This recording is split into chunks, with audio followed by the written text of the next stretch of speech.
Hello, ladies and gentlemen. You know what today is. It is Wednesday, and it is another installment of the Roundtable Pro Wrestling Podcast. I'm your boy, the franchise player, Double B Bad Blood, joined by the mixologist himself, Mr. Chemical Julian, that dude in the chair, Shane Husky, and we got a special guest. We got a guest. Shadows. What is up, girlfriend? Yeah, man. Thanks for having me on. We're definitely going to talk about AEW Dynamite and probably some more wrestling. Right. Let's talk about that Forbidden Door tonight, too. Ooh, that door was kicked wide the fuck open. Not the screen door either, man. It's not even the screen door. It's not even the back door. Not the screen door. I mean, you're used to the back door, but it's not even the back door. It's man, there's gonna be so many door jokes during this month. All day long. That door in the corner of your neighborhood video store. Man, Blockbuster Video. Wow, what a difference. I miss Blockbuster Video. God damn it. Wait, you remember Blockbuster Video? Yeah, I go to Blockbuster. But you didn't know Friday. But you didn't know Friday. Jesus Christ. I know Friday. Man, look. I was born in the midnight. God damn it. Yeah, well, you know what? Anyway, welcome, ladies and gentlemen, to this exciting show. Look, before we break it down, because CM Punk, FTR, Max Cash from the Gun Club, great. Okay, great. But Marie, let's talk about you for a second. What have you been up to? It's been a while since you've been on here. Yeah, it's definitely been a while. I started a Substack newsletter so I could have a lot more content and do it on my own, be very independent about it. So I've been covering all New Japan stuff, so including Best of the Super Juniors. I've been covering the Kota Ibushi and New Japan situation. I just wrapped up an interview with Aaron Henare of the United Empire, so that's on there too. And then just other like new stuff. I'm just trying to make it on my own with that. And I'm on Twitter talking my shit and then making connections. Man, there it is. Let me know if you want to get TJ Perkins on there. You know, he's part of the United Empire himself. So TJ is a good friend of the channel. Good guy. I might be able to slide him into your DMs, so to speak. So we're talking Forbidden Door. Let's talk CM Punk, FTR, start to show off. Hey, I'm opening the Forbidden Door. Oh my god! Screen door, the back door, the front door. Oh, the screen doors. You gotta like slide. Yes, it's open. So the show starts off, and you get CM Punk, the new AEW World Champion, coming to the ring, not only by himself, but he comes up to the ring with the Ring of Honor World Tag Team Champions, FTR. We're talking the new Heart Foundation, so to speak, the biggest Heart Foundation marks in the history of wrestling. And if you pay attention to the recently released AEW Power Rankings, they are up to challenge. They are numero uno. To take the belts off those heels, Jurassic Express. Finally, Julian agrees with me. God dang it, Julian. Finally, you agree with me. I've been saying from day one, them bastards are heels. I can't wait. James Droz, what is up, my friend? What up, James? Welcome to the channel. So we got like the six. I'm sorry, I can't keep saying 6-man. A trios match tonight. Trio with the world champion, the Ring of Honor World Tag Team Champions versus the Gun Club and Max Caster. Max Caster came out, and only Julian would understand this right here, but they came out making references to sleeping under the 405 freeway. That's the LA thing, ladies and gentlemen, in case you didn't know. But I love the fact that the Gun Club are just total assholes, and they grab the mic and they're like San Diego. And then when that was hilarious. in the Lakers house, the house that the Lakers built. Yeah, I missed that. God damn the it. Lake Show, not the Staples Center, the real Lake Show, the great I ain't gonna call it the Kia Forum. The Great Western Forum. The Great Western Forum. That's right. It's gonna always be the Great Western Forum to me. Man, so what I noticed watching the show. So last time I was at the Forum, I think I saw Stone Temple Pilots there. The layout made it look small. I was going to say that. The Forum is huge. Not that, I mean, it's no Staples Center, but it's not that small inside the Forum. Yeah, it looked. But it made it almost look like ECW Arena small, and I mean, I was like, they're trying to get like let's get the hometown feel here, like for real. Yeah, it was weird. It was rather weird, but I was here for it. I mean, It looked good. It looked real good. So these idiots come out the ring, walk, San Diego, right? And the real funny thing is he was like, what is it? Did you say San Francisco? No, first you said Sacramento. San Francisco. Sacramento. Yeah. How you gonna come into a Laker house talking about some Sacramento King shit? Talking about Sacramento, and the crowd started booing him. And Anthony Bowens, shout out to Anthony Bowens, man. That guy, the best hype man in wrestling. Best hype man in wrestling. He was like, Los Angeles, blah, blah, blah. The Acclaim has arrived. And he looked at Billy Gunn and goes, scissor me, daddy. Scissor me, daddy. Just the fact that he said some shit like that. I want to know how much Billy Gunn is getting paid to push around the wheelchair. Billy Gunn's having fun. Like, do nothing. And getting scissored by Anthony Bowens. Yeah. Just get scissored. Just, no. Okay. Oh, now I understand the message. Yeah, I'm just saying, like, that they are so fucking funny together. That makes me laugh just to hear them say "scissor me." I love the ass "Scissor plane. me, daddy." Right. Like, it's just weird. Can they just hold the ass plane? Like, come on. Yeah, but this match is actually pretty good. Did you see Caster teeing off on CM Punk? Ooh, yeah, brother. Yeah, he did. Yeah. Brother. Teeing off on him in the corner. I was like, Punk looked a little tired, to be honest with you. Like, I ain't gonna lie. He looked he just came through a really stiff match. You know what I mean? Like like his match with Hangman was very violent, very stiff. Yeah. But it was funny to me because even though it was violent and stiff, Hangman was dealing out some blows, man. Like it was a good fight. So at the end of everything, you see how he's all beat up and everything like that. He brought that over. Today is Wednesday. Now, me being a professional wrestler, I know your body is sore. Mm-hmm. I wrestle on Friday, Saturday, and be sore all the way to fucking Thursday of the next week. And at the pace they were going, and didn't do it again. At the pace they were going, I can understand why he was so sore. But on the flip side, like it was a trios match. He wasn't doing much. He went to do a springboard clothesline, slipped on the top rope. Mm-hmm. He went to do a drop kick to Max Caster. Max Caster was like a foot away, and Caster took the bump, rolled out of the ring. So, and just where the botching just happened. I'm a CM Punk guy. I like CM Punk, but as an older wrestler, I'm gonna say that shit did not look good. Mm-mm. And he even says so in the notes right here. That did not. That was a great way to cover it up with his promo. That was a great, and I even said it on Twitter. Great way to cover up your botches, like saying, "Hey, I'm still learning." Yeah. Man, AEW botches has work to do. Yeah, they do. So what are your thoughts on this, Marie? Well, I no longer like CM Punk. You guys know that. I did enjoy the match. What's up? I didn't know that. Please, yeah, me neither. It'll be way too long to explain, but here's like the spark notes of it. I just didn't like how everything went down 7 years ago with him being on the podcast with Cabana, throwing everyone under the bus, basically betraying me because I was like the ultimate blind fan of CM Punk, and I felt that. And then deciding to really slander people. And I just figured that if he can throw somebody under the bus without any type of remorse of talking to that person, then like he could do it to anyone else in real life. So it was on like a personal level for me that I'm just like, I don't like him anymore at all. But I will give him his due and props when it is needed. Like for this match was like very surprisingly, like I enjoyed it. But I'm still always gonna say like fuck Punk because that's my thing. Wow. But other than that, like it's just a personal thing. That's like the girl, put the gun away. All that shooting is going on. Wow. I'll see you.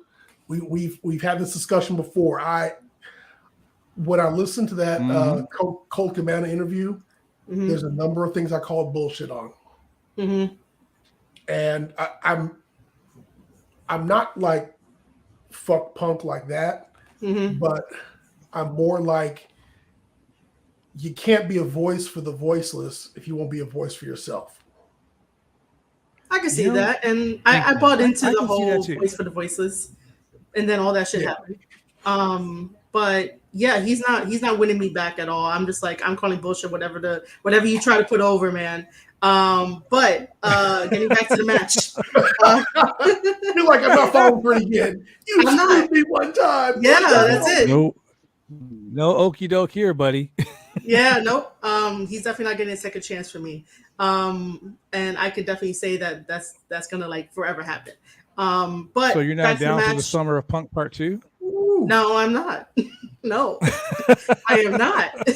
I don't even like the fact that, you know what, we're gonna skip the match. How I feel about it. We're just gonna go straight to what happened afterwards. I don't even like the. Wait. Oh, okay, fine. Hey, so Before you go there, wait, hold on. Let me do this, guys. So Marie, can you break down for me how the end of a first date goes for you? Because I can imagine somebody being like, no. Wait. Let me do this. Let me bring in George Excuse Formosa me. real quick. Let me bring in George Formosa real quick. Hold on. Oh, Ladies and gentlemen, George Formosa. Hello, everyone. You know, I'm on my way to go eat, but after being at AEW Dynamite live from the Forum, let me just say that place erupted for MJF. Yeah. oh yeah. Man. Erupted. Is Adam Woods in the car? I'm sorry? So Is Adam Woods in the car with you? He is not in the car with me. So let me ask you this, George. When CM Punk came out, because that's Marie's favorite wrestler. When CM Punk came out, how was it live? In the beginning? You mean Yes. for the first time? I mean, it was good. Listen, I'm not dogging CM Punk, but it was more like, yay, the show's starting.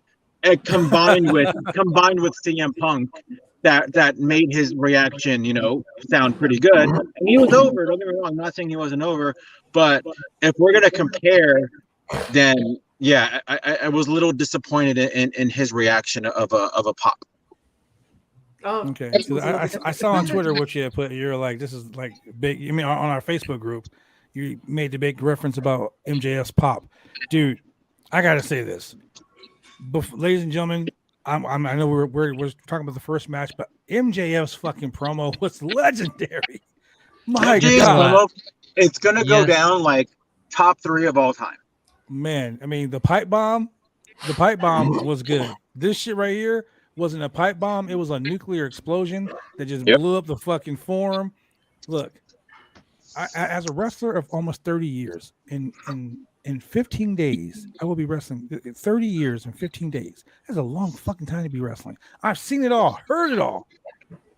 But that promo from MJF was almost as epic as the Austin 316. It's going to go down like the NWO. It's going to go down as in, the Vince McMahon dropping the M-bombs. I'm just playing. I mean, I guess the real question after the promo is, when did it become a work? Now, see, that's what we're going to discuss tonight, and I'm glad you said that. My opinion is this. I think, just like the CM Punk thing when he dropped the pipe bomb, I think before CM Punk dropped that promo, there was an agreement in place. And I also think that there was an agreement in place Saturday morning. Correct.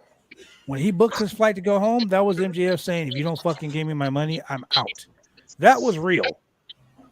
Yes. And I think the fact that they were like, look, man, we want to give you money. Because even Fightful was saying that he's been like brushing them off. This is the biggest work in history. MJF probably signed a contract last fucking week. He probably did. Because the fact that Tony had kept promoting the match. When you go on Ariel Hawani's show and you go on the show Wrestling, Wrestling, you talk about how you're not like the WWE. You're not going to rope a dope people into coming to your fucking pay-per-views saying that people are going to be on the show and then do the whole card subject to change. Yeah. So I knew at that moment when he said that they had signed a deal. And like I was explaining to Julian and I was explaining to Shane earlier, even during the show, there's no way. Okay. There's no way Oh no. the Okay. guy's Yeah, going to be I'm like, is he ordering food? Okay. Yeah. Okay. Yeah, for sure. Okay. Cool. I'll probably go. No problem. There's no way you're going to let someone come on worldwide television and shit on your product unless it was a work. What are your thoughts? Yeah, Well- that's what I mean. It became. I mean, like I said, the real question is when did it become a work? Did it become a work like Sunday morning, Saturday night? You know. That's possibly the best bet that happened on Sunday morning, right? Well, Him and I MJF. think after I think when Tony Khan went on his tirade about against Eric Bischoff, that was funny. that all kind of started to segue. I mean, that layered on top of the MJF stuff. This promo really was Austin McMahon's setup. Mm-hmm. Yeah. You know, and this was MJF pretty much saying, I'm the top guy. I'm being held back. People are jealous of me. He said everything except for like I'm the number one merch mover, et cetera, et cetera. He might as But- well have said it. Yeah. But he's pretty much saying that I'm not like these WWF guys you brought in who love New Japan and who are being ultra violent and being rabid, like catering to the rabid fan. I'm just I'm that once in a lifetime talent who comes along that people love. I'm really glad he never used the word gimmick, but he pretty much said, I've got the best gimmick out there. People love it. And the boss doesn't know, and the boss doesn't appreciate it. You know what's funny? Well, I just wanted to say hello, do my spiel because I was at the show. So thank you. I love you guys all. Love you too, George. George, Thank you for joining us, brother. So there's a point that can be made about this. Wrong layout. And wrong layout. That's right. My bad.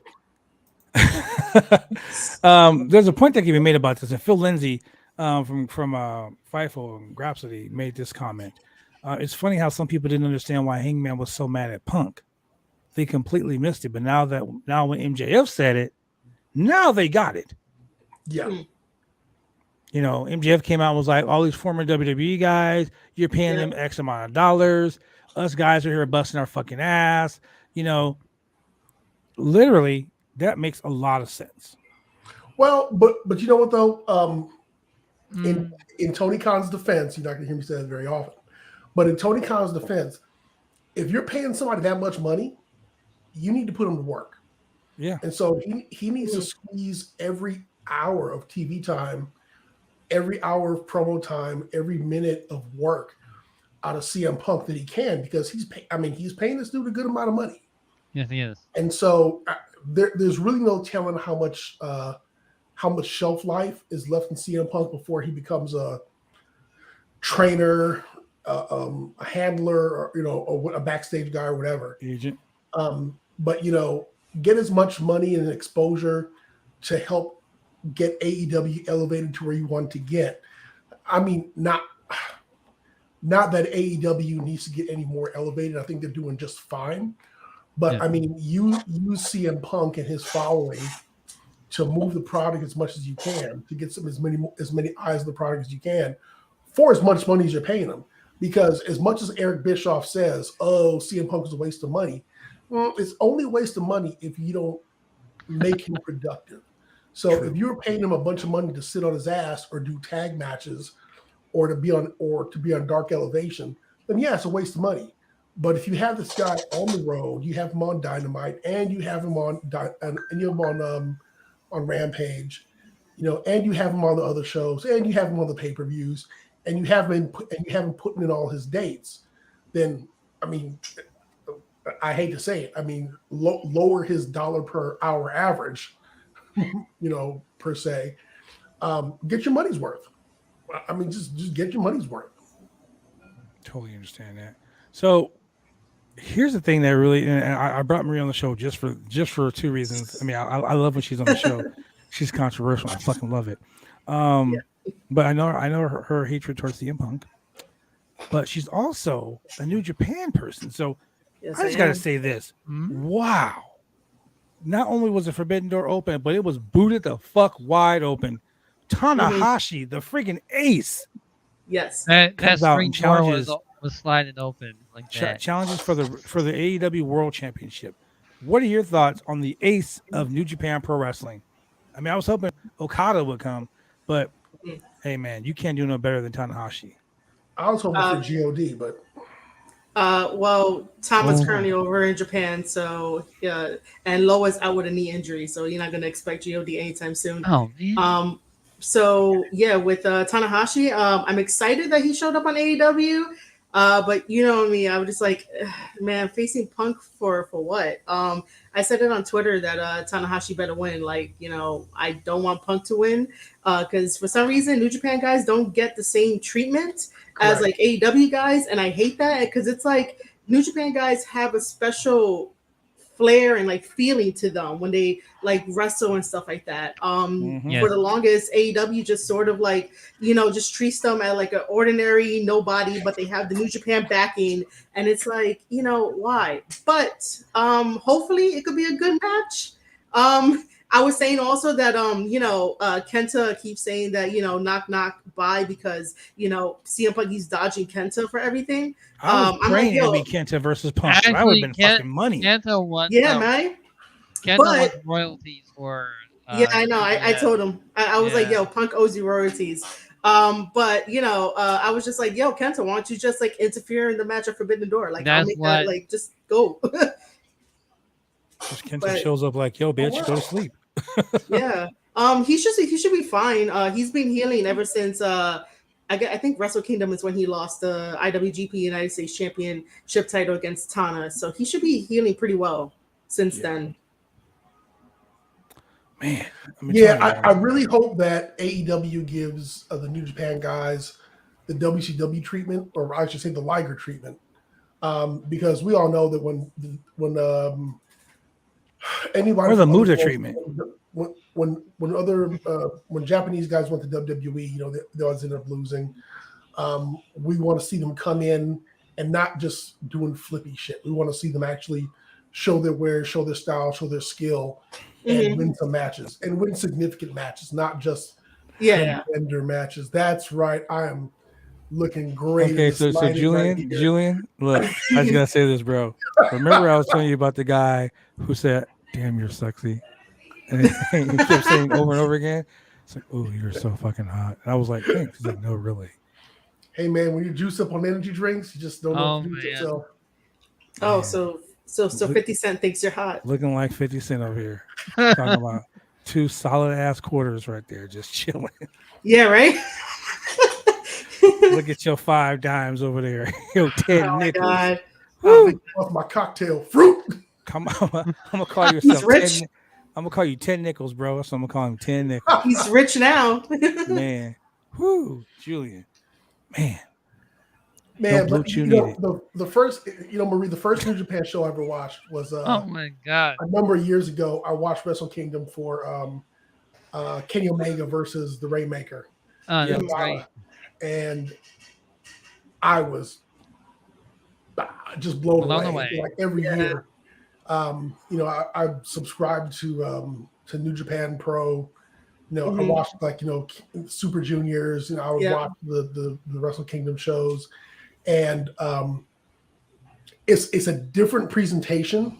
Yes. Than what you know American fans are used to, but they're great shows. Some of it doesn't translate, but if you're a fan of wrestling, I mean, you learn to just kind of appreciate the different presentations that are out there.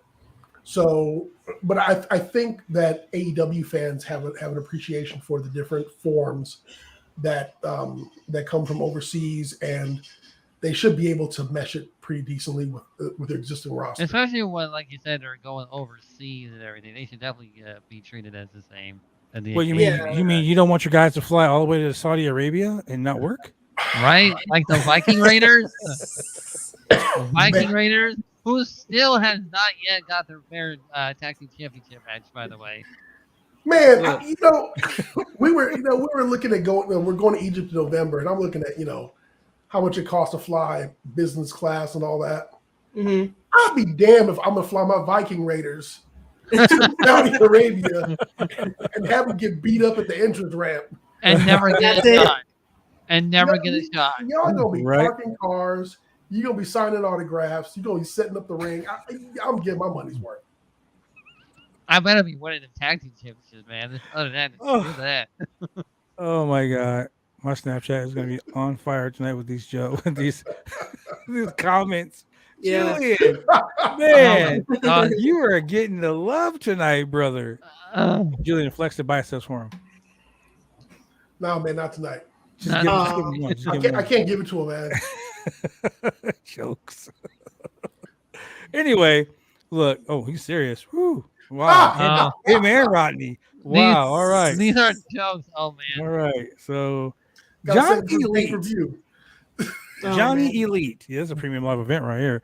Roundtable after dark. Roundtable after dark, ladies and gentlemen. We're not even 9 o'clock yet, so we got a mere amount of minutes before that. Wow. So Johnny Elite for me. Johnny Elite. This right here was one of the most exciting moments of the night for me. Johnny Elite has an open challenge. Oh man. I was like, who gonna fight Johnny Elite? Woo! All of a sudden, the Redeemer. Yeah, man. Finally, Miro comes back. I was so excited. He found his God finally. Yeah. Dude, Miro was like, I don't want to come to heaven. I'm coming to get you. I was like, oh shit. And Miro had me scared for a second. I was like, damn, Miro. Yeah, right? Miro walked don't come knock on my door. Miro walked all the way around. You know why it makes sense that Miro came back to the Great Western Forum? Why? It used to be a church. True statement. Yeah. True statement. Oh. It was a church. Yeah. That's interesting. It's a church. That's right. Just, man, this is the Church of Julian right tonight, baby. Whew. Look, Pretty much. Yep. Julian, you better show up tomorrow. Time to feed the ducks. Oh yeah. My God. So Julian, sprinkle, man. I can't just ignore the 9 o'clock. ladies and gentlemen, if you're interested in dropping some slam chats, you can go to www.slamchat.com. Take cash, not naked pictures. Julian says you can swipe right here where you want. Right here. You can tap the card right here. If you tap it more than 3 times, you're swiping nothing here. If you move the mouse cursor right over to Julian. All you gotta do is go to www.slamchats.com. Matter of fact, Husky's a little cutie too. Appreciate he says hashtag the compliment. Man. Oh my God. Okay, that's the roundtable come to this time. It is only 8:28. We already 8:48. Not even 9 o'clock. Wow. Shit. We're starting early. All day. I take oh my God. I'm a what? Wow. Ladies and gentlemen, I'm gonna go ahead and let Julian cool off for a second. Let our fans in the chat cool off for a second because they are all excited about how hot Julian is tonight. Sexual chocolate on the show.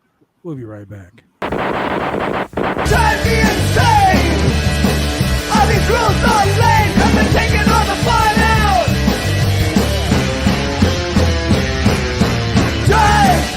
Drive me insane! All these rules are lame, I've been taking all the fun out!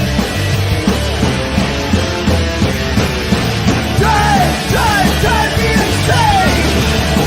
All these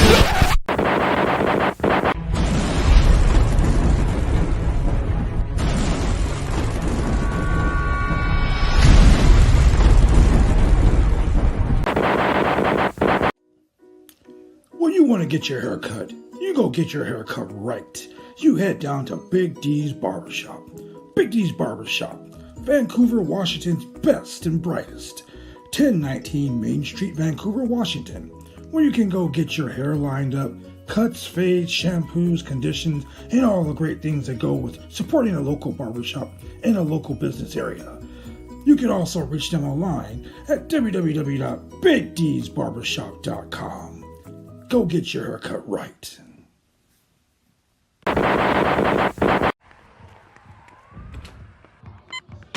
These are more than just the sounds of a safe place to go after school. These are the sounds of interest being ignited and of mentors making an impact. At Boys and Girls Clubs, we don't do just one thing. We do whatever it takes to meet the needs of every kid who comes through those doors. Because whatever it takes is what it takes to build great futures. Great futures start here.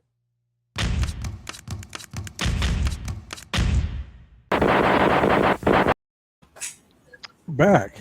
And we're back. We Julie, back. You probably shouldn't be warming your hands up right now. You're already on the hot seat right now. The seat's always hot, baby. Oh shit. Oh my god, sweet chocolate before because I see a king size Snicker. Jesus Christ. All right. Hey man, I already got a class action lawsuit against Hershey. Oh my god. Wow. Stop it, Julian. Stop it. Oh man. Julian, what is wrong with you? Stop it. God dang, boy. You're just getting all the fire tonight. All the fire. My sweet innocent ears are gone. Yeah, Shane, your ear. Anyway, so Miro totally just dominated. I probably shouldn't have said dominated, but Julian, what do you think about Miro's dominating victory? Man, so number one, I'm happy to see Miro back. I'm like, yeah, me too. Talk about paying somebody money and not having them do nothing. His last match against Bryan Danielson was great until he got knocked the fuck out, and then he's been like on the shelf ever since. Yeah. And then anytime I get to see Johnny, honestly, so Johnny Mundo, just Johnny, he puts on some great Johnny matches. shit. I've seen him. Wow. I've seen him live down here at UPW. I've seen him do local shows. He always puts on a good show. You know, he's very athletic. He puts on good matches. Especially his running Lucha on the ground, you know. Yeah, but you know, seeing Miro come back. I mean, I always liked. I liked him when he was in WWE. He has a great presentation, and he's another big dude that just needs to get used. He's someone who doesn't deserve to get lost in the shuffle. No. And I don't think he was before. I just think he got injured. They just didn't know what to do with him because they had so many people come through that door at the same time. So now, you know, they probably got a place for him. And, you know, Punk's going to need some contenders. They'll need some contenders for the TNT title. I don't remember. I want to see him go after the TBS title. Hey, Shane, did Miro do ladder matches? He did a Money in the Bank. But not in Didn't he win a Money in the Bank? No, he didn't win it. It was like his first year when he was in WWE. He was in the Money in the Bank. United States title. Yeah. So, you know, have him bust out the Steiner recliner. We're all good to go. Oh, man, if he uses that recliner, Jesus Christ. So, my dream match now is Miro versus Samoa Joe for the Ring of Honor television title. Oh, man. Give me that. Two big, beefy men slapping me. Meaty man. Say it, Julian. Julian, say it one time. Big, meaty men slapping me. Jesus. Big, meaty men slapping meats. Slapping. Phrasing. I'm calling phrasing on that. Wow. Oh man, big meaty man slapping meat is all of my favorite drinks. It's like a double big Carl. Oh my god. Double big Carl, no lettuce. No, get them veggies out of here. I mean, Costco salads. Anyway, Red Dragon. So let's talk about this 10-man tag team match.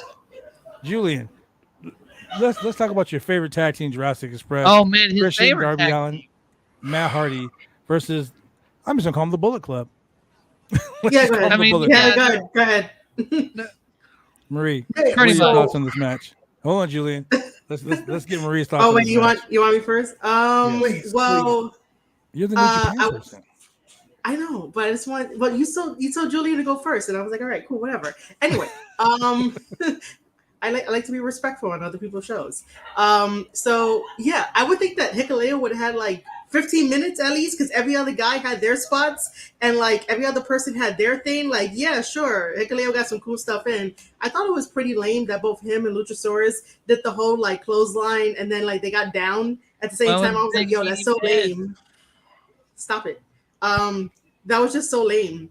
But like he had a good showing. He was, he got the win anyway. His team got the win. But I really would like to see him like really shine, because he had a really great match with Jay White at New Japan Mutiny on Strong, and I was like, yo, this is like really good and stuff. Hikuleo tried to give the too sweet to people, but like nobody was too sweet in him, and I was like, you guys suck. I was too sweet. Shit, I'm like, bro, get it in. Yeah, dude, they really just like left him, just like, can I guess? Yeah, they really did left them alone. But other than that, like it was fun, exciting, but I still wanted like Hikuleo to get like more time in rather than like everyone else hitting their spots and doing this and doing that. But yeah. So Marie, yes, the way you feel about CM Punk is how I feel about Jungle Boy. That's okay. That's fine. It's freaking Super Jungle Boy. Super Saiyan 3. That dude gets so much time in every match. Yeah. You have the little dude being a super heavyweight and the heavyweight being a luchador. Yes. I would have to agree with you with that, yeah. And Luchasaurus like always gets tagged in the last like 3 minutes of a match. Yes. And he does a couple moves, and he actually shows some promise, like shows some actual mobility, but he's in there for like 3 minutes. And then Jungle Boy always gets this hot tag. And yes, I was cheering like crazy when they hit the Meltzer driver on Jungle Boy. Yeah. Always in there just flipping around and running around and the jungle snare and and freaking Jim Ross just selling the hell out of everything that Jungle Boy does. And I'm like, oh, look at Jungle Jack Perry's son out there. Shut the fuck up. This dude, oh my God. If anybody ever talked shit about Super Cena, you have got to detest this kid. Just, anyway. John Cena versus Jungle Boy. I'd love it. Julian, nice. Look. They look at each other. They just stare at each other. Let's be honest here, ladies and gentlemen. We'll be honest here. Julian is the biggest fucking Jungle Boy fan ever. Oh yeah, the biggest. When we're alone, and we're just like texting or whatever, he's like, bro, I can't wait to see Jungle Boy again. Oh man. He's like, Jungle Boy is my favorite. I can't wait to like watch him just be in the ring and just being like a super heavyweight. He's like Crash Holly ain't got shit on him. Imagine if Jungle Boy went over to Best of the Super Juniors. Oh my like God, they probably would have they would have threw him around everywhere. Man, that would be a dream come true. That'd be a dream come true. Julian loves. Yeah, and so he loves Luchasaurus too. Like that's his favorite guy. Yeah, that's his favorite dinosaur. Oh yeah, Luchasaurus. Oh yeah, this is his hometown too. Where's he from? Oh, the Tar Pits. He chilling on La Brea. That's where he from. You kidding me right now? Are you kidding Jim Ross, man? Man, I gotta get an 8x10 autographs from both Luchasaurus and Jungle Boy to send over to Julian. Right? You gotta get Julian a cameo. So Marie, the first time I saw Luchasaurus was a bar wrestling. Yeah. And he was wrestling without his mask on. Yeah. And then he got injured and left. And then all of a sudden, this guy dressed like him with a dinosaur mask did a run in, and I was like, on the same show? Like 2 minutes later. Okay. All right. Okay. He wouldn't change it to another gimmick. He was like, yo, let's go. I'm debuting the gimmick right now. He had on the same fanny pack, the same Zubaz, and just a mask. And he wanted to be doink. Right? Like, but I know who that is. Like, yeah. No, you don't. No. You know, I don't understand. Like, people think wrestling fans are stupid. Come on, bro. We fucking know you. No, that's WWE. WWE. It's basically like Elias into Ezekiel, but we have to be like it's Ezekiel, a brand new person. That is a different person. It is. It's definitely different. It's definitely different. Hey, man, Completely different at Hell in a person. Cell, when they bring in Ezekiel Jackson, the place is going to pop. Oh my god. I mean, come on, everyone Black thought Zeke. it was going to be Ezekiel Jackson when the big Tron said Ezekiel. You were I guess, excited. You're right? like, Ezekiel Jackson? Ezekiel Nah. Jackson? I was like, oh shit, Ezekiel Jackson is back. I was like, Domination? Right? wait a And second. it's the brother to Elias. Oh my god. Is that If Renegade Ezekiel Hey, Jackson came back and was like, we're twin brothers, I'll be like, this is Danny DeVito, fucking Arnold Schwarzenegger shit. Twins for real. So this match was actually pretty good. Of course, you knew the Bucks were going to get over because they're in there. I think the Bucks are probably going to get over when they go home to fucking down in Southern Orange County for the Ontario show. That's when they're going to get over. Definitely the Ontario show. Yes. Yeah. But then we have Wardlow. We have Wardlow versus the workhorseman himself, JD Drake. Poor JD Drake. Yes. JD Drake is he is awesome. Okay, I've been in They matches need to with let this dude. JD Drake show his stuff. Come on now. Hey man, I said it in the private chat.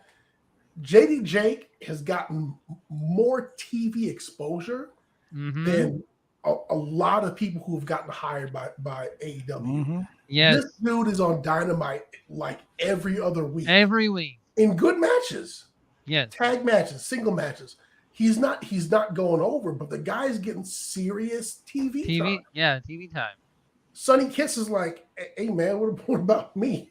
Man, I really want that push for Sonny. Yeah, I really want that push. When man. Sonny Kiss was going up against Kenny Omega that one Dynamite, I was like, oh shit, this is gonna be the part where she could actually show her shit against Omega. But it was a squash match. Yeah, I know. Yeah.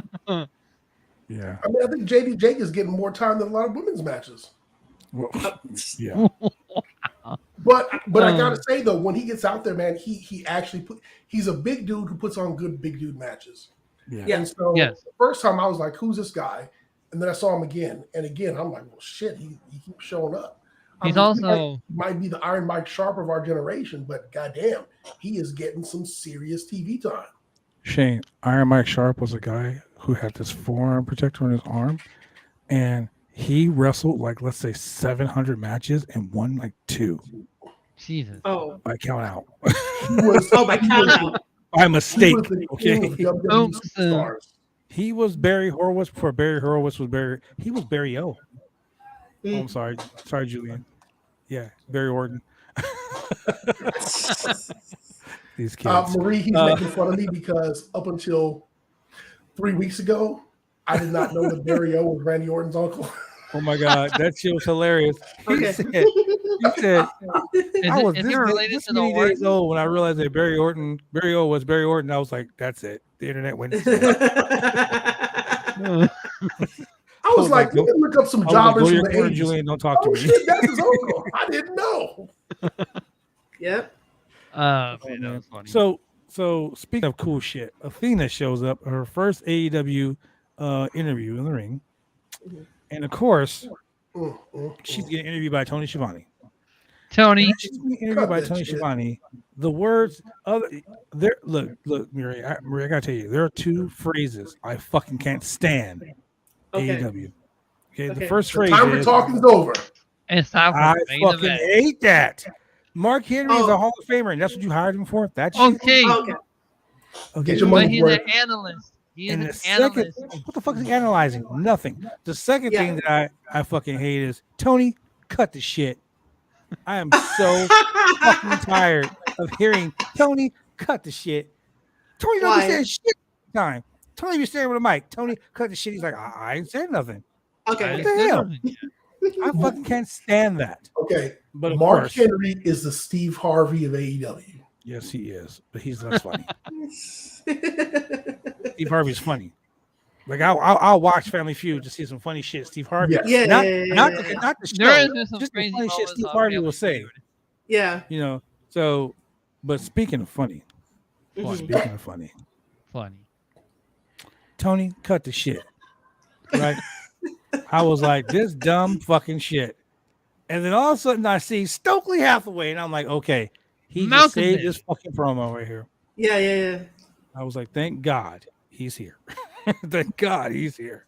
Finally, have a good mouthpiece for Jade. I think Jay Cargill should just shut the shit. Just shut the shit. You got all the tools, but you're not good on the mic. Please just shut the fuck up. Hey man, Malcolm Bivens is the right choice. I'm not about gimmick infringement, but I would love to hear Stokely Hathaway say, "Let me holler at you, player." Oh my God. He might sneak that in one day. Hey, Yeah, he he will. does. I'm gonna laugh my ass off. I'm gonna If he pop says some for shit that. like, you gonna go 1-on-1 with the Undertaker player, I'll be done. It felt like that too. You're the whole not setup. Daddy. It felt like we were gonna have an impromptu like match, and he was gonna like just announce it. Like honestly, that segment I enjoyed it because of Stokely. Yes. Athena's promo sounded exactly like a WWE promo. And I was like, girl, you're in AEW where there is no writers or whatever. You can be yourself. The person that you are on your stream, you could definitely be her. Like, embrace this fallen goddess, this new journey that Athena is on, because you're not restricted in AEW per se, but like it just felt so WWE. And then that stupid line of like, AEW has the best like women's division currently, and I'm like, you guys have good women, but you guys don't know how to utilize you been watching the women. Impact Wrestling? I know. I love. Yeah. I love Impact Wrestling. But Marie, the thing is, even when Athena was on NXT, her Twitter and online persona was different than when you saw on NXT. And so when you were watching her online and like saw the stuff that she wrote and the picture she posted, because I follow her for a number of reasons, it was you be fired up. Careful. And then she gets on TV and you're like, she's being pigeonholed, Yeah. And that's what made her so exciting, because you're like, oh man, I can't wait to see her. And then she be doing some bullshit. Yeah.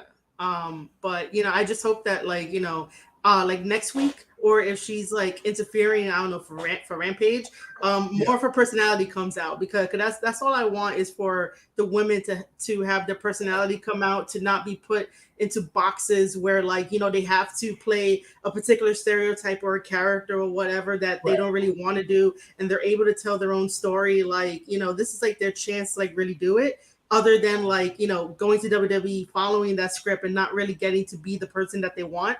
So I don't know why they don't take a full advantage of it and like tell Tony, look, man, I'm doing it this way. That's it. Like, and actually, invest in that freaking performance center for AEW, because the women need it, including the men. I mean, you got Serena Deeb there. What the fuck? Yeah, that's Serena Deeb. Professor. Man, like, if I was backstage and I had her, I would pick her brain every single time to make sure that like everybody is good. I just don't understand like why they don't. It feels like there's not that sisterhood that like it's supposed to be there when it's not. And you can definitely see that in the matches sometimes where like things just don't connect, and you're like, girls, like get it together. You can't say you're the best at something. Yeah. Speaking of things not connecting, Tony Storm and Ruby Soho versus Jamie Hayter and Britt Baker. Oh God! Okay, can we talk about that? Yes. Oh my fucking God! I love Jamie Hayter. She's a prototype of a. Put Jamie Hayter and Chris Statlander together. We're talking fucking Dr. Death and Brody. Just let them fucking run wild. Terry Gordy and fucking Dr. Death. Look, just let them destroy people. But you got this tag team match. There was something about it that I was like, there's something missing. Like, I really want to like it. I want to cheer it. I want to be like, yes, they have a really good match where I could talk about it. And I'm here like, I don't know what the hell was missing. And I'm like, it was a good match. Yeah. But execution wise, like they had some really good power spots. But in a match, there's more than just power spots. You have to tell a little bit of a story. You have to like, maybe speed it up a little bit, maybe slow it down a little bit, play to the crowd. The crowd was sort of a little bit dead. There just wasn't that excitement in that match like all the previous matches had, plus the main event. Like it's always when the women get on to like 9:32 over here in the East Coast that basically it's like it goes dead sometimes. And I'm like, I don't know if it's because Ruby is losing like whatever spark she had, because honestly, I can't tell what's special about her. I can't tell what's special about Toni Storm. I really can't. If like AEW gods, if you're listening to me and listening to this podcast, please They have do. Ruby Soho. Oh yeah, I hope so. definitely do. Okay, so AEW gods, please listen to me. It's Marie Shadows. I know you probably don't like me, but please put Ruby Soho and Toni Storm in a 60-minute Iron Woman match so I can sit there, analyze it, tell people the story, break it down like no one else does, and so I can like understand who they are. I can understand what makes them so special, because everyone is like, oh, Ruby Soho this and Toni Storm that. I don't know what makes you girls special. I really don't. So AEW gods, give me a 60-minute match, Iron Man match, woman match with them. Britt can take a vacation. I need her to take a vacation. And Jamie Hayter needs to, I guess, I don't know, get a character or something. I thought Jamie Hayter was on the verge of betraying Dr. Britt Baker. What happened to Jamie that? Hayter?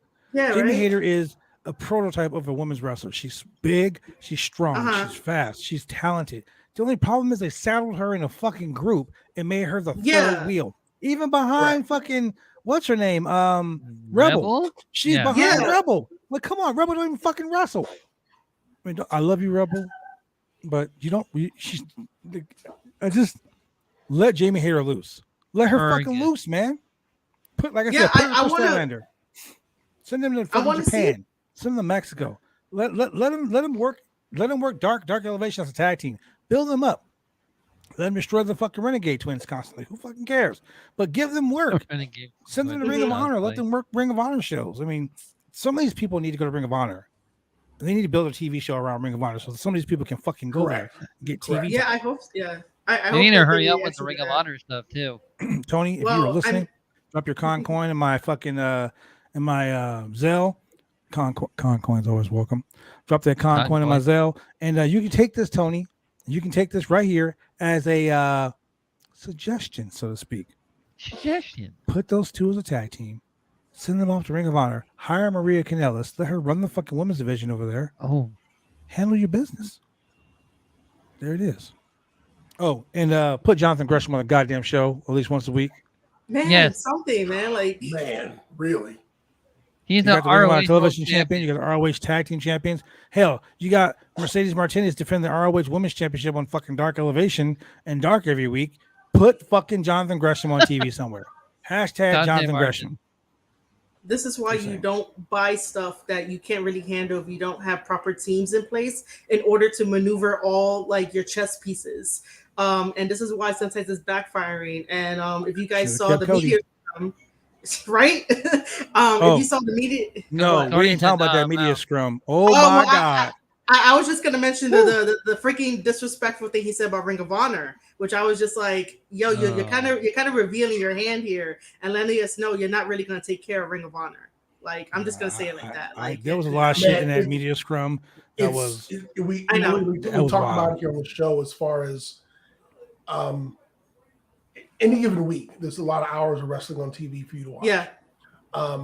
And Ring of Honor, they were hampered by the pandemic because they couldn't have crowds. Yes, that hurt. Yeah. Really but before the pandemic came around, they typically had a good crowd. Impact puts on a very respectable show. Yes, their shows are very good. But the problem with Impact and Ring of Honor was trying to find it. So you're trying to find the show to watch. They come on at some crazy hours. Yeah. It's like an off time, and so it's like 3 a.m. on Access TV. Like, who the fuck's up at 3 a.m. on Access TV? Watch it. If you DVR it, whatever, you try to catch it. So it doesn't get like mainstream live audience attention. And the hope was that Tony Khan would buy. Everyone's like, oh, he's going to buy Ring of Honor, and he's going to give him a primetime spot. He's going to have these guys featured on HBO Max, and he's going to do this and he's going to do that. And I'm not saying he's not going to. I mean, only time will tell. But the respect that the brand deserves, and the respect that the wrestlers who are there currently deserve, and the respect for where a lot of his current roster deserves, who came from that product, is to give it the time that that it deserves, and give it the eyeballs that it needs to succeed. Yeah.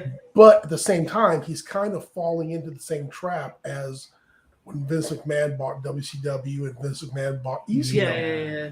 No, that is you this is my brand. And you can't I even want to compare the two. Vince bought WCW to trash it. Oh yeah, He's like, I fucking own you now, bitches. Yeah. You're gonna well, jump on Barry but look Horowitz. at this. But at the same time, Tony Khan also wants to say, I made AEW. Look at my brand. Look how great it is. Look at my toys. You know, it's to the stratosphere. Yeah. Nothing is going to be placed above it. And that's like if Nike bought Converse, they did. Would Nike make Converse on par with Nike? No. Yes. It'll be a subsidiary of Nike. As someone that works for Nike, I'll tell you, there's legitimately a Converse world. Like there's Nike, I work at the Nike campus. Yep. The Nike campus, 22.2 square miles here in Portland. Damn. There's a Converse world. Like our campus called Nike World. There's a Converse world. Same thing. There's so Converse and Nike. I didn't know for years. I was buying Converse. I didn't know that fucking Nike owned them until I was in the employee store. What the fuck? There's a whole Nike wing of the employee store? What the hell? Yeah. So you can't say that. But it's kind of like this whole Fox, like this whole Warner Media, HBO Max deal. Like, you really don't know what's going to happen.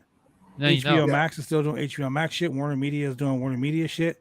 So they're keeping it apart, but they're also building a complete, total brand together.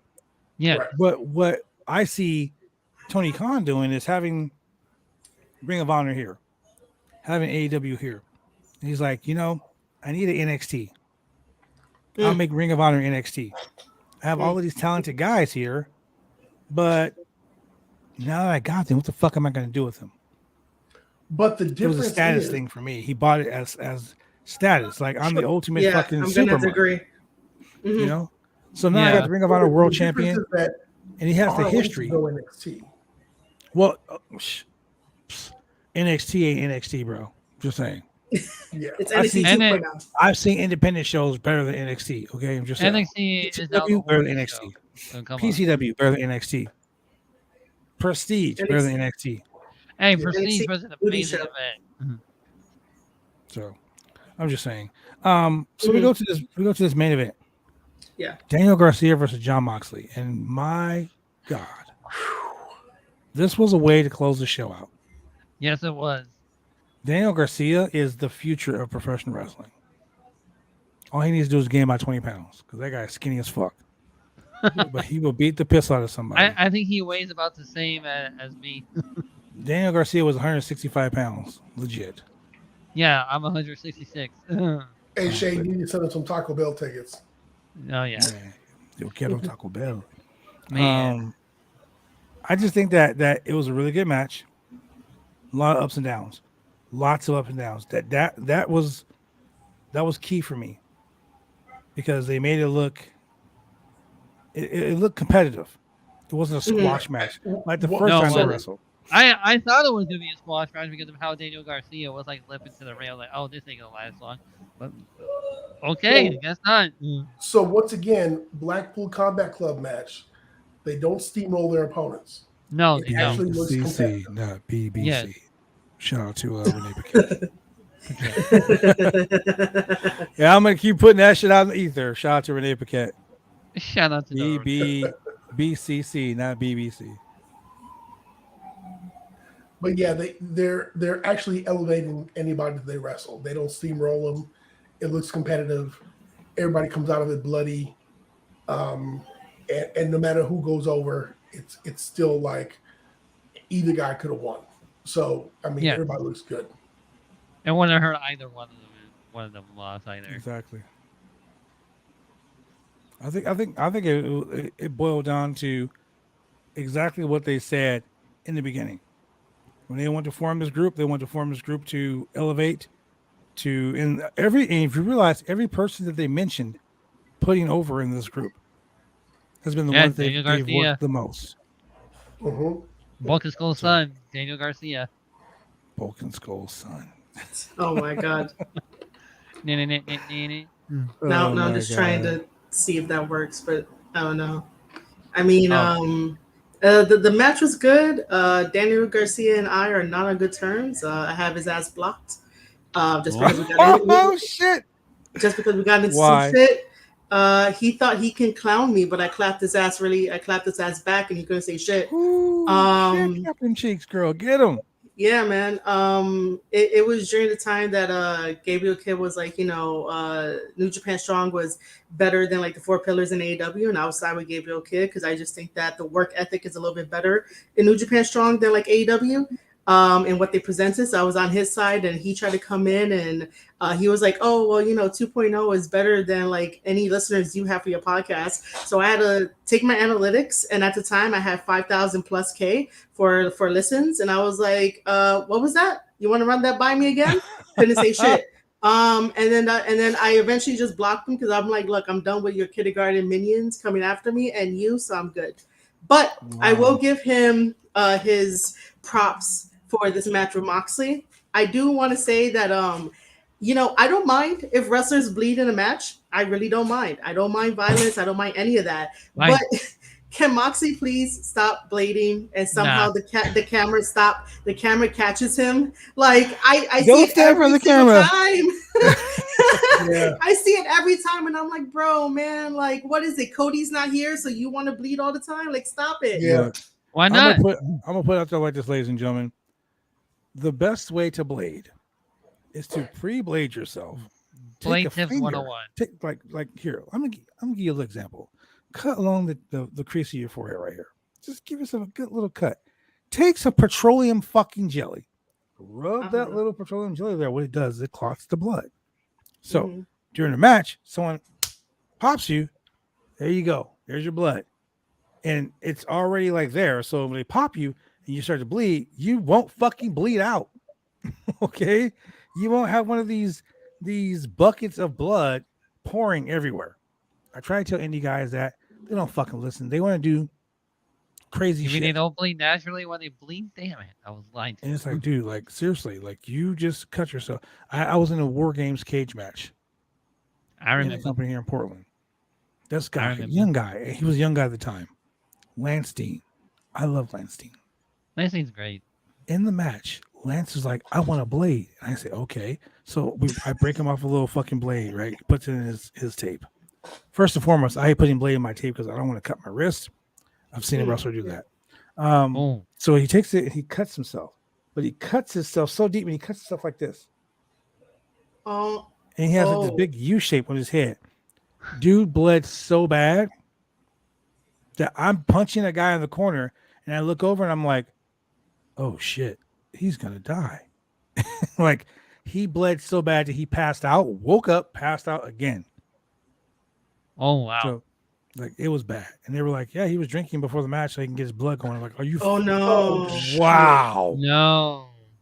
You're not supposed to do that. So and fans were like, I can see the blade on the ring on the mat.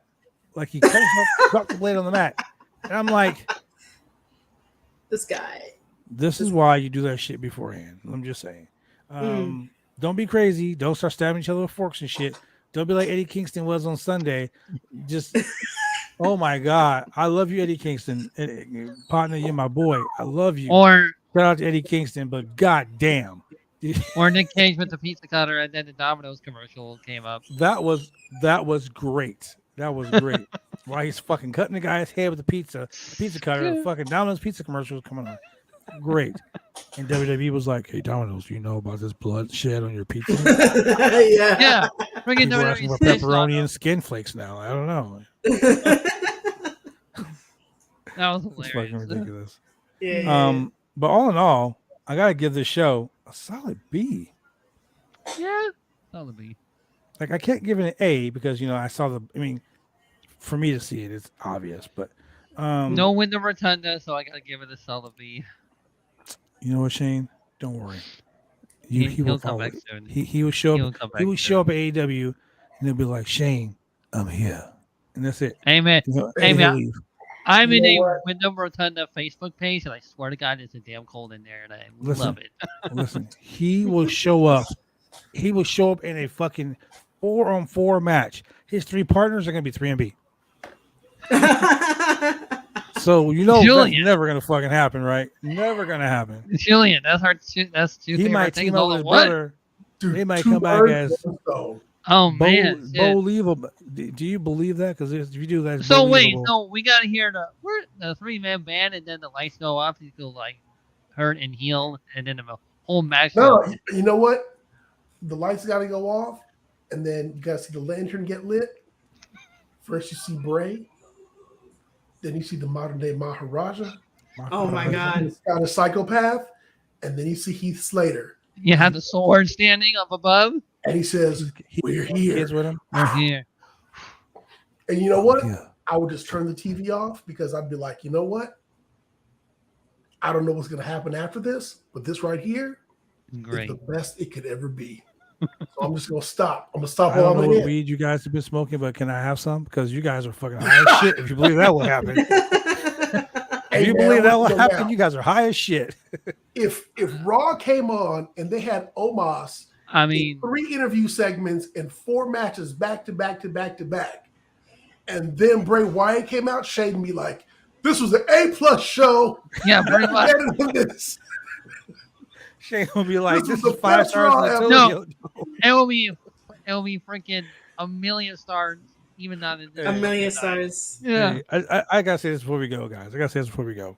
The best part of MJF's promo was like, I'm back here busting my ass while you marks in her back worrying about 5 stars in Tokyo. Yeah. MJF is a god for fucking promos. All bow down to fucking MJF, the promo god. Everyone else can suck it. So yeah. So you know what though? What you gotta love about a true heel is, hey, to all you out here clapping for me, where were you this weekend? Right? Wow. When people were talking all this shit. So fuck about me being an unprofessional prick. I was like, wow. First they were against him, and now yeah. Hey, I can firmly say if you go back and look on my Twitter, I was all about this being a work and that he was one of the best fucking minds in professional. I've said it. I keep saying it. Even on the fucking stream, that was 5 hours long. God damn you, AEW. Even on that stream, I was constantly saying MJF is the smartest man in wrestling. Hey, man, as Big E theme song goes, 3 in and up at 95. Wow. Speaking of 5, Julian, tell these people where they can watch us. Ladies and gentlemen, 3 days a week. If you don't catch us on YouTube, you don't catch us on Twitter, you don't catch us on Facebook, and you're in the Portland, Oregon area, you can catch us on the old Video Scope live on cable TV. Cable? People still have that? People still got cable, man. They haven't cut the cord. They're not watching Hulu and Sling. They got to watch us on CenturyLink and Xfinity. So on Mondays at 10 p.m. Mondays. Catch us on channel 22 Xfinity TV and channel 8002 CenturyLink TV. Tuesdays, you catch us at 9:30 on channel 23 Xfinity TV and channel 8003 CenturyLink TV. And hey, you miss us on Monday, you miss us on Tuesday. Better yet, you want to see all this 3 days a week. See, that's why you're getting comments already. At 9:30 p.m. on channel 11 Xfinity TV and CenturyLink TV. Because if you don't, Hershey's will. That is why, ladies and gentlemen, that is why Julian is the sexual chocolate of the podcast. That is why he gets all the men's. He gets all the men's. Julian, can you do me a favor? Can you please put your milkshake up? Because it's bringing all the boys to the podcast. Hey man, you got to go to the OnlyFans for that one. Oh, OnlyFans.com/Chemical Julian. Ooh, are you doing my gimmick about having OnlyFans? Oh shit! Wait, I wasn't supposed to say that. Shane, you only have one fan. You have only one fan, Shane. Marie, tell them where they can find you at, Marie, on the socials. All right. Well, thanks for having me on here. This is probably the first time in a long time that I praised AEW without shitting on it. Wow, in a way, it being. Yeah, I usually have some type of thing to be like, yo, you got to fix this, you got to fix that, but I actually praised this one, which is kind of shocking. So anyway, find me on Twitter where I always talk my shit at Marie_Shadows. You can sign up to my newsletter, marieshadows.substack.com to go actually watch my interview with Hinare, read all my New Japan stuff, get caught up on the Ibushi and New Japan situation, and more for that. Yeah. And then also follow me on my own Twitch channel, twitch.tv/Marie_Shadows, where I'll be having a lot more live streams. Man, it's an entertaining time watching your stuff. I'm telling you, I love it. I'm subscribed. I get the emails constantly. I'm all about that life. Shane, tell them what's up with you.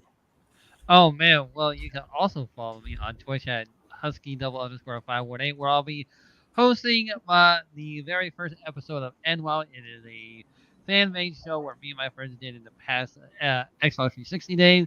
It is AI versus AI. And it'll be on at 5 p.m. and I'm very excited for it. And we're going to have a blast. And when you're not bringing all the boys to your yard with your milkshake, Julian, where can they find you? You can find me on Twitter. You can find me on Instagram at Chemical Julian. Don't come at me on Facebook, because if I don't know you now, I'm not going to know you later. No. Ooh, he said don't come at him on Facebook, ladies and gentlemen. But what you can do, real simple. Only you can go to www.slamchats.com. If you want to donate to BodySlam.net to help keep this website going, so people like Shane can stay rock hard and give you the throbbing news week after week, like I do. Let's go to www.bodyslam.net. That is www.bodyslam.net. But you can sign up to follow us, and you can sign up to help us keep this going. The party always goes Monday, Wednesday, and Friday, sometime on Tuesday. It all depends. Sunday, pay-per-views. This Sunday is going to be Hell in a Cell. You can watch Hell this there too. So what you can do is you can go ahead and drop them digits, drop them coin, that coin, that sweet cash. Swipe. Don't swipe left, swipe right, just swipe straight down with that barcode. You can go to www.slamchats.com. That is www.slamchats.com. We like money.